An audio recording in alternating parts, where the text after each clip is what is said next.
Joining me now via Skype from Baghdad, Mowaffak al-Rubaie. He is a former Iraqi National Security Advisor and Member of Parliament. Dr. Rubaie, thanks for joining us. You're talking to us from Baghdad right now, and you're talking to us via Skype because, as you told us, you were unable to make it to our studio. Baghdad appears to be in some kind of lockdown right now. What is going on in the city? Baghdad is in complete lockdown. The whole city is in a standstill. There's a frozen movement everywhere in the city because of the roadblocks and concrete T-walls, but in the main roads in Baghdad and in most of the bridges, basically to try to stop the protesters from getting into the international zone, which is called the green zone. These are angry protesters because their leaders, Muqtada Sadr, has ordered them to apply pressure on the members of parliaments and the members of the cabinet, trying to get some changes within the cabinet, in his opinion. Now, there were protests this past weekend. Protesters, in fact, burst into that very secure green zone, which is the seat of the Iraqi government. What were those protests about?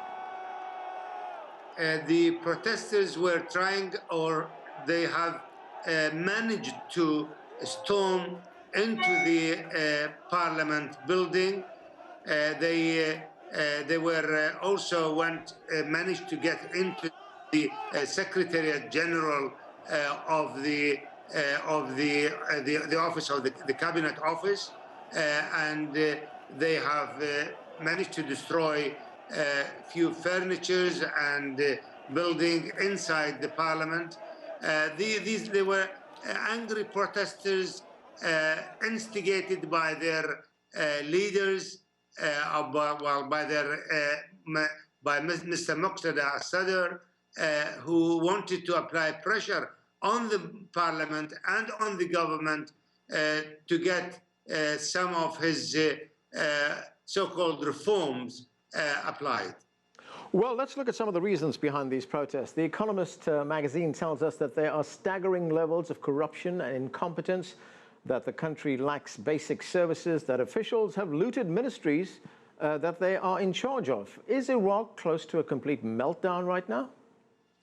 I agree. There is a widespread corruption, and this is not new. This is over the last 13 years inside the government, on the ministerial, deputy ministerial, and director general level. And the Prime Minister were asked several times to crack really heavily on corruption, but unfortunately, he has not carried any of this integrity, if you like, test for the former cabinet ministers, current cabinet ministers, and so on and so forth. There's also a lot of incompetence. I agree with the Economist. There is a lot of incompetence within the government because of the quota system, because some of these political parties and parliamentary blocs leaders are appointing the ministers and the deputy ministers and the director generals to their liking. Basically, within the quota system, you basically killed any skills, any qualifications, any experience, and you appoint people according to their loyalty to your political agenda. Dr. al-Rubaie, Iraq was invaded by the United States. It was occupied by the United States. It saw years of war. What has all that achieved? I mean, it overthrew the government of Saddam Hussein, but what has it achieved? I think we have achieved to get a democratic, parliamentary, pluralistic system. We managed over the last 13 years since the American invasion.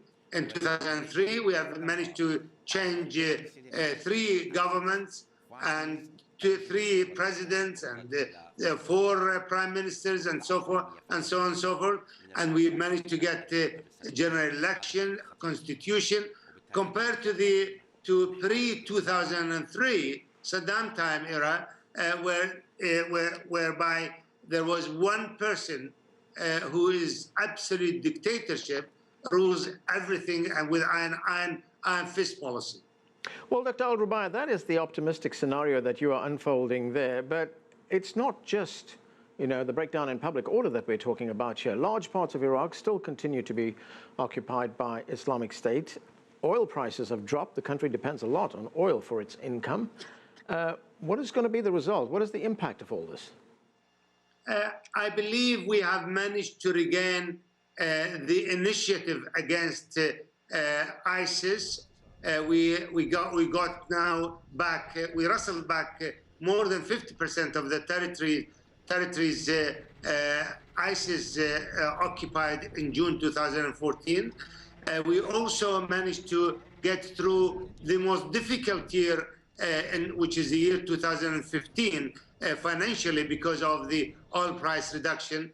And we have gone through this, and I think by the end of this year, hopefully, the oil price will regain some of its healthy sign, and we have managed to get now much more competent management of our financial system and our banking system, managing our debts, managing the high salaries of upper echelon in the government. So I think we are the bad days of the economic crisis is behind us.